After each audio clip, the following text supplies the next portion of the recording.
Easy TV is the place to be. We about to make it do what it do, baby. Yeah.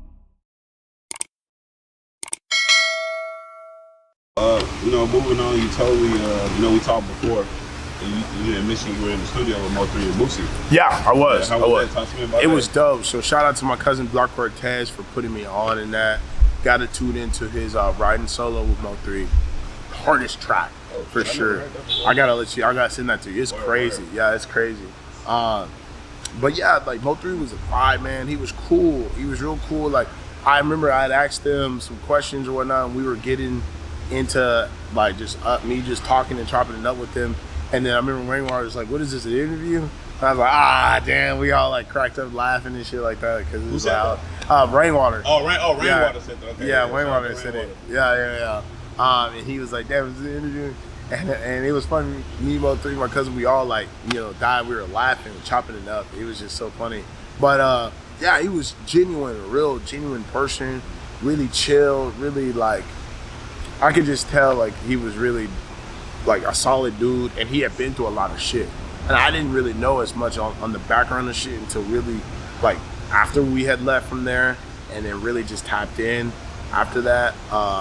And just I realized he was going through everything with the whole situation with all the beef and everything. But he had kind of told me about it, like how he felt around people in Dallas, what they felt about him, how they felt about him and stuff. And he told me like at one point like he couldn't even get in and get a club placement and shit like that because they were worried about like violence and stuff like that. So I could tell he was kind of genuinely hurt from that. You know what I mean? Because it's like his own city, you can't even do shit there. You know what I mean? So, but, rest in peace to Mo3 for sure.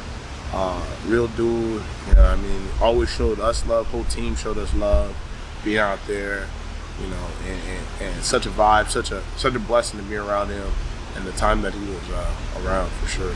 That's crazy, yo. And rest in peace, Mo3, man. Rest in peace, bro. Damn, man. No, word. Like, I remember when I first heard him or whatever, this is some years back, I told my cousin within the first 2 minutes, this is the best artist that I've ever heard from Just Texas. Vocally, what a range. Like, he was supposed to be, I think I saw or heard it in one of his other interviews, he said he was really supposed to be a gospel singer. Like, Grew up in church. Yeah, like, that dude got range. But he just was in the streets, and he was able to tell that street story just way different than most people could ever tap into. Yeah. You know what I mean? And that new album, the one, the Oh Yeah with his son, Trey Day, on it, bro. Shadows Forever. I think this one. That's one of my favorite tracks, and then there's another one that I really, really like that I really tap into a lot.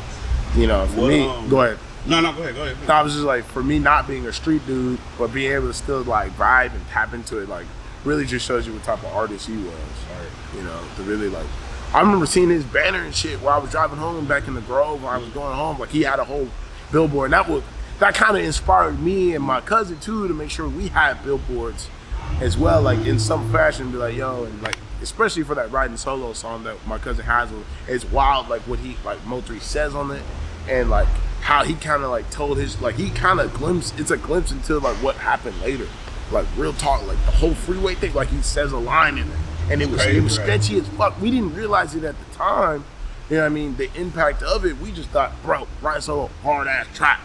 After it happened and the way it happened, when we went back and listened to the track, it was just different, almost ghostly. It's like he spoke his...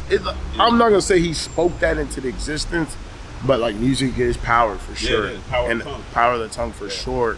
So that's just like on his interview with Vlad, he was like, I got beef from all city, but it ain't like it's nobody out here trying to chase me down or whatever. And that's exactly what happened.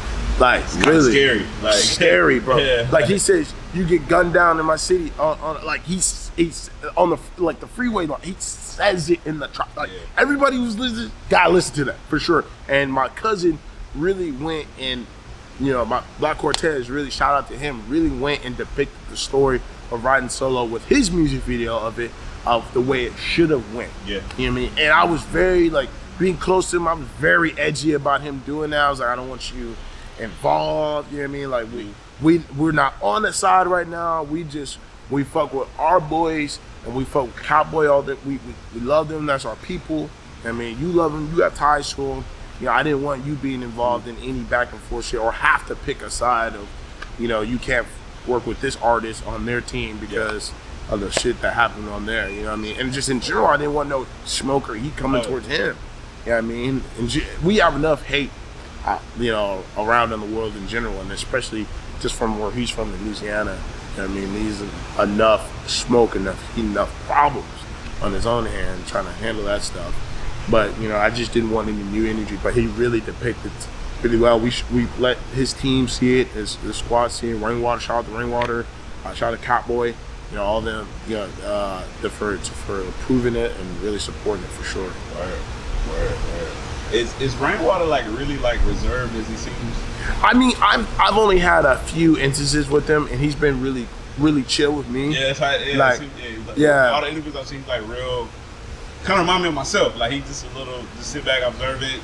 Yeah, no, he observed for sure. Like yeah, I know for sure when we was in the studio with MO3, like first off, you know, all his squad is observant because of the stress level of dealing with, you know, high level artists for sure.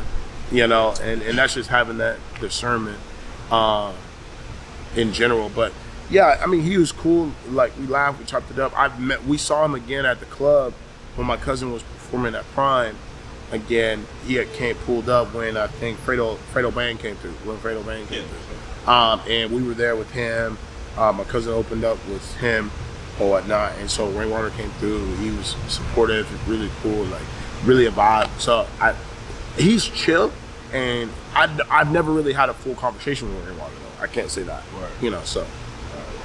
Well, rest in peace, MO3, man. Rest in peace, MO3. I think that's dope. You got to share a moment with 3. I know. It's like, dope. And that was part of like, you know, wanting me to get back and drive because I'm in the studio with Boosie. Boosie's a legendary artist from the South. Some people legendary personality. Dude, he is fucking hilarious. Boosie is the funniest nigga I've ever been around, bro. That nigga is hilarious, bro. Like, no cap, he is hilarious. It's crazy how little he is too. Bro, yeah, I know. But he be in his vibe, you know, and he don't always be turned up like that, how he be on the camera. Yeah, but when that nigga do turn up, he is funny as fuck. Like, that nigga's hilarious, bro. Yeah. Like, I fuck with him, bro. He's so, and him and his whole squad has always shown love to my people as well, to us on our side. So shout out to Boosie, shout out to that whole, you know, that whole deal that they've got going on. But they've always showed us love, and he's always been funny as fuck, bro. I remember in the studio with him. They asked me like, "Are you a cop?" I was like, "Nah, I'm just like." Boosie asked you that or Boosie? I think it was Boosie. I don't remember if it was him or not. But like, you the feds? So I was like, "Nah, bro. I just got all the files and shit." You know what I mean? Because I do music and I deal with like some of the engineering stuff. Like I know what's going on that end. Yeah. And so I was bringing all the files and shit from my cousin, so he'd be able to get the files from Boosie for his Boosie Juice song that he got with him. Gotta go stream that. Matter of fact, too. This video's crazy. It's funny. And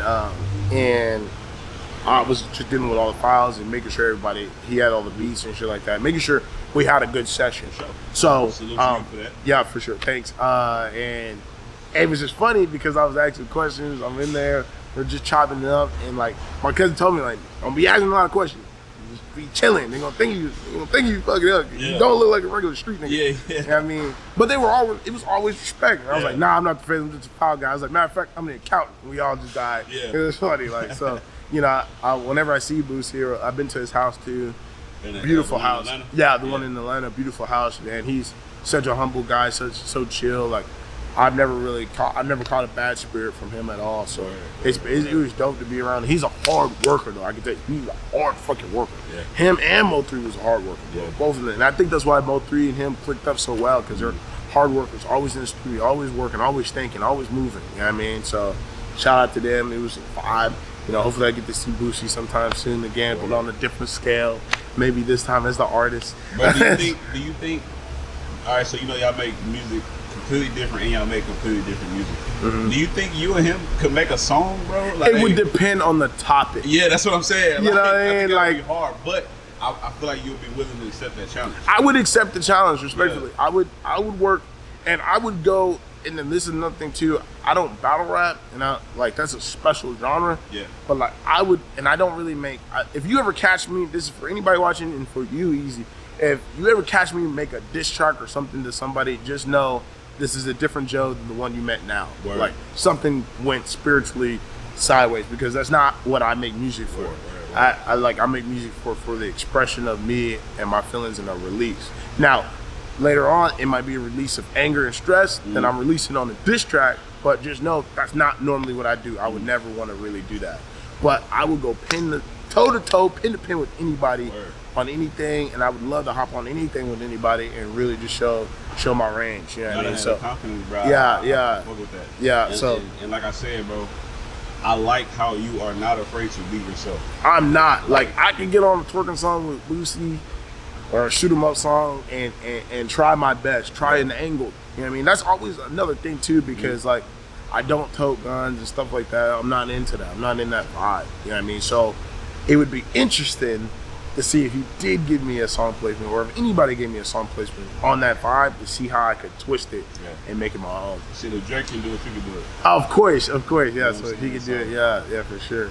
But he's actually, I could say now, like from what I've seen and the shit like that I've seen, that he's actually dealt with some of that shit directly. So he could actually kind of speak on it in some form of fashion. Yeah. Not him directly pulling up and, handling shit, but like I could tell like from certain shit of how his team moves. And you remember there was two of his, I think one of his is a good friend of his or something like that. That dude that got shot in Canada through the glass or whatever, right by the elevator. You know what I mean? And I think you could tell it in one of it. This is how much, by the way, too, I study this nigga and study everything about him. It's not only like on nothing else, just about how much I study like ones I consider the greats, like the great. It's like basketball. Like you watch your favorite basketball player because he's got that best shot, he's got that best crossover. You know what I mean? Same thing with music. I listen to or watch everything around the artists I think are the greatest, like Chance Rapper, Kanye, Drake. You know what I mean? People like that I think that are really, really good. I study them and their whole life in general. Like I would watch interviews like this, for example. But anyways, just based off of that scene that happened, and you can hear it, like I'm upset, like in that line where he says like, why you still shooting if you know that nigga dead? You know what I mean? Like I think in some way or fashion that regarded to that line, you know what I mean? But I don't know. But it's interesting to see, like, think about it. Yeah, it's interesting to see like shit like that. Like for example, like an artist like that try to tap into a shoot 'em type of thing. But just answer your question, I would try for sure. I think I feel like you would be up to the challenge. I would. Thank you. I appreciate that.